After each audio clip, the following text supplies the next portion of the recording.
Hi, welcome to my latest video. Today I'm going to do something that I've been wanting to do for many years, and that is to get rid of this big bulky air filter housing here. This is the factory housing, and that normally would link by a sort of fibrous duct and then a plastic duct to here on the air intake. Now, I removed that duct many years ago as part of my snorkel R&D project that I did and didn't finish, and I've been left with my air filter housing just open to the elements. If I just lift that up, I will show you what I'm talking about. So down in there's just a hole, okay, and that's not great for sort of water getting in. I don't really do any wading these days, okay, so my sort of off-road days in deep water are over, really. It's just makes too much of a mess, and I like to try and keep my engine bay clean, and I was getting a bit fed up with the cleaning of the car after going off-road. Okay, so I'm not planning to go through any deep water, and for many years I've just had that hole just open. I mean, at one point I had a bit of hose that then just sort of stopped here, but I've always wanted to do something about this. Now, I was running a K&N filter in here, the K&N sort of flat rectangular filter, and that performed very well, and then I upgraded to the ITG foam filter from Empire Tuning, and that has performed very well as well. But I think I can go even better. Okay, wouldn't it be nice to have one of those sort of big K&N cone filters here? Okay, because I'm not going to be going through deep water. And if you look at it, that height there is slightly higher than the wing, and definitely higher than where the air is currently coming in.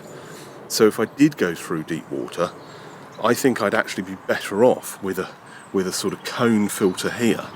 Powerful UK in a recent video went off-road in Wales, and they actually did the same thing. They fitted a cone filter. I think theirs was sort of up here somewhere because they haven't got the air horns.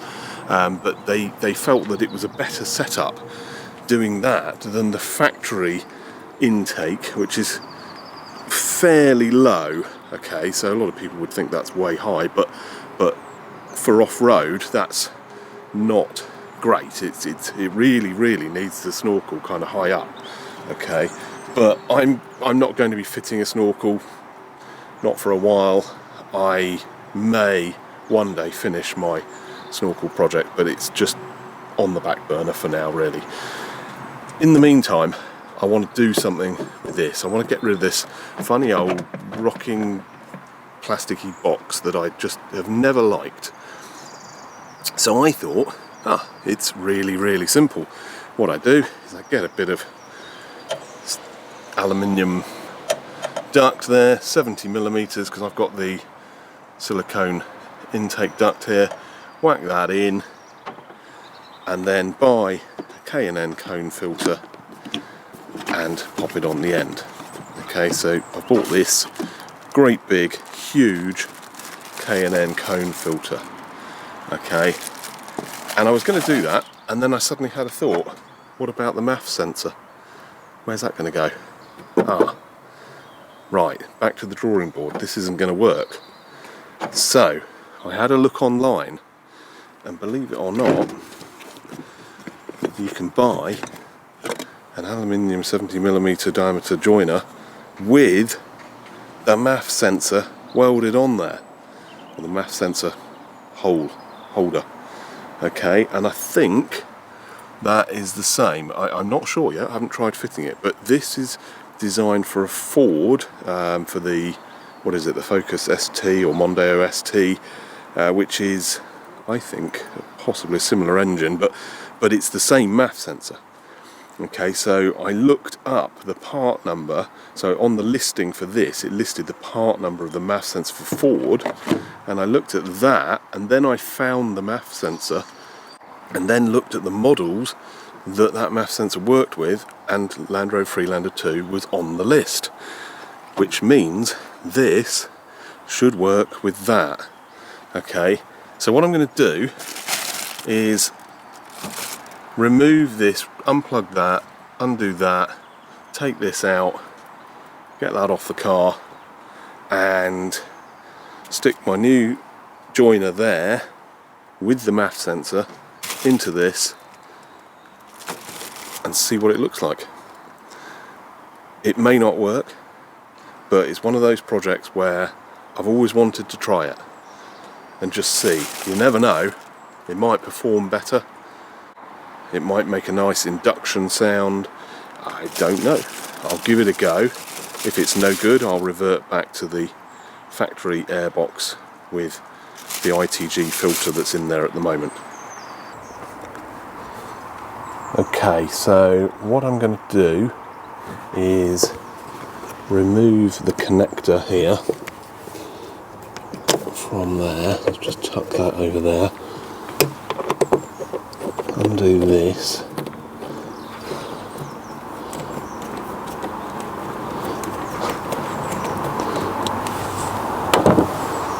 And then see if I can separate that.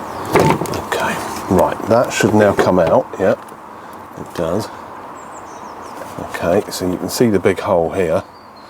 There's the toilet cistern washer thing at the bottom there.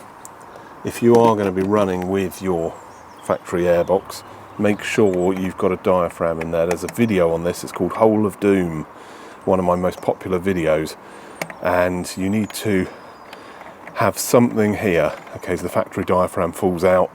Okay, so there is a very, very cheap little toilet cistern washer that you can get from Homebase and B&Q, and that will block when you go wading, and if any water does get in, it comes out. Okay, it's very, very important. I've seen Freelander 2s go through deep water and suck in water through here or through there and hydraulically lock the engine, bent comm rods, wrecked engine, complete new engine, thousands of pounds of damage.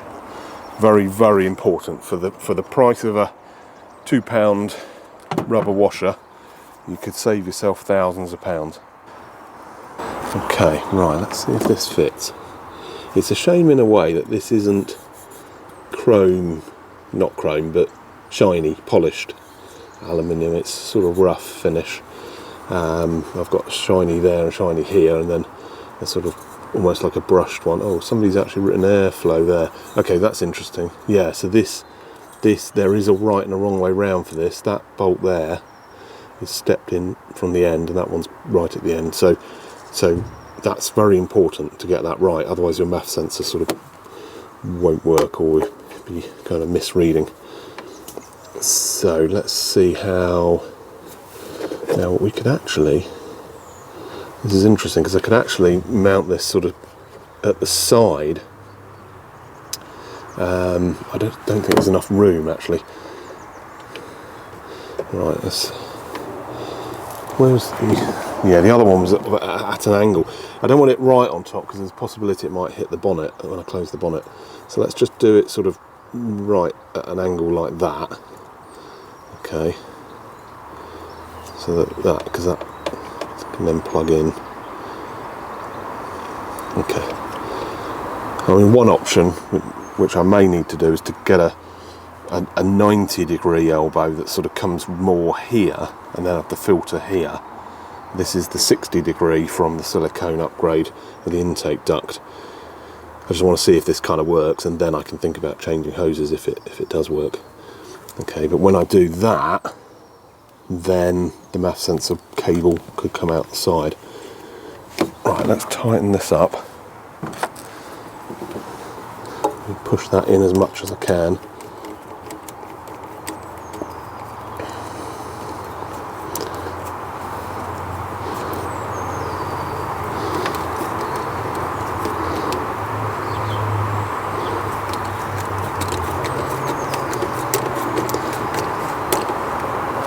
Okay, now we've got some very, very small screws here, and maybe I should have fitted the MAF sensor before fitting this to the car, but it's fine.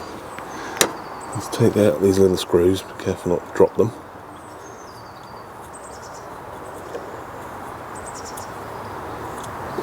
Okay, right, let's get the MAF sensor out of the old housing. Okay, so this is a T20 to remove this sensor.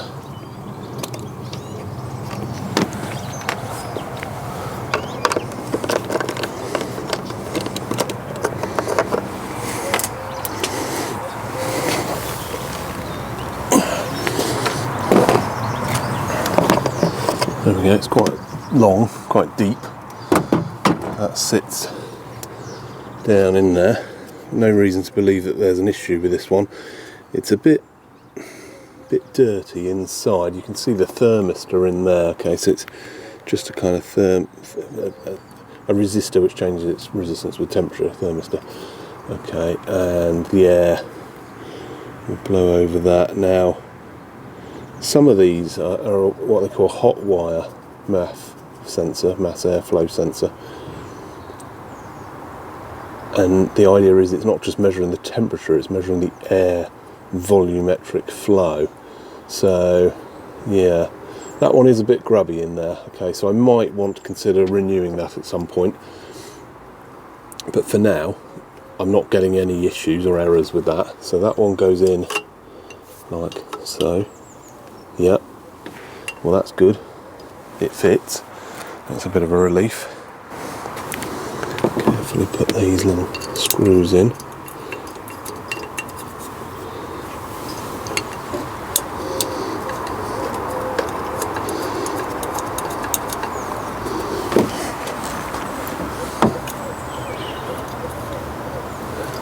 Right, these are Allen head. It's a 3mm Allen head on these. Okay. Right, now let's see if the K&N will fit. It really is huge, this, but that's good. Big means better airflow. Right, let's see if this works. It's a bit of a tight fit. Come on. Yeah, it's on. Right. Let's get our K&N logo the right way.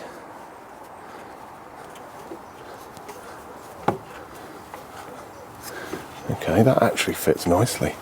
I thought it was going to hit this, I thought it was just going to generally not sit very well that way.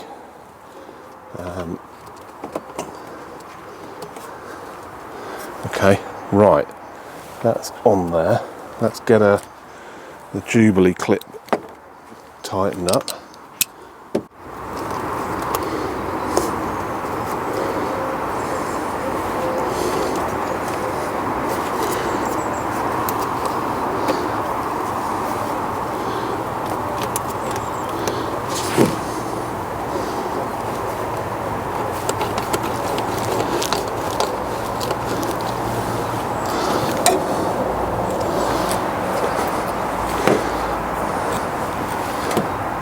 Okay, that is there. Let's plug that in. There we go. That looks good. It's bouncing around a little bit, so I might need to kind of work out some kind of support for that. Okay, I might be able to just clip something onto the battery box or screw something in there. There's a bit of gap down there for a little bolt head, and then just have a little kind of supporting bracket coming out. But it's not going to go anywhere. Right, I'm going to start the engine.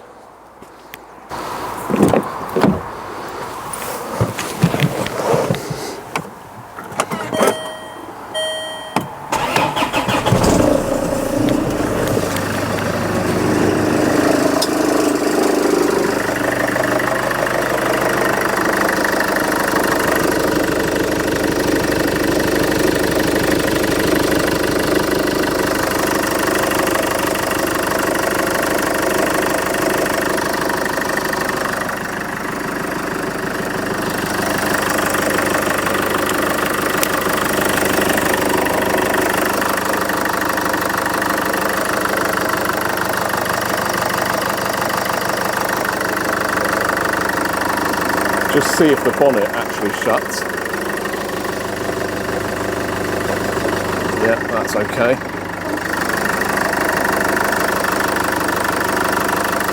The way it runs,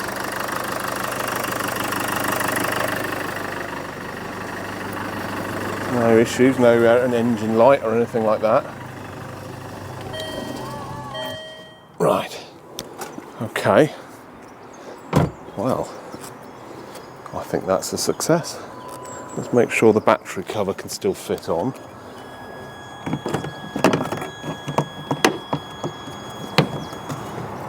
Right, okay, so there's a problem. It's hitting that. Okay, that's okay. I might need to just turn that very slightly. I just need to tuck it in underneath that wire. Okay, well, there we go. Super quick video. K&N performance cone filter.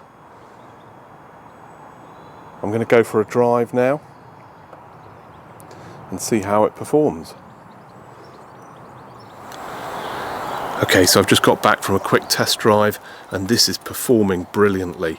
I'm really pleased with that. The car feels smooth and powerful and is performing really well. There's also a nice sound you get from this, a real kind of rushing air intake induction sort of sound. Okay, and then when you lift off the throttle you get this kind of whoosh sound like a dump valve or a blow-off valve. It's really good actually. I'm very pleased with it. So there you go.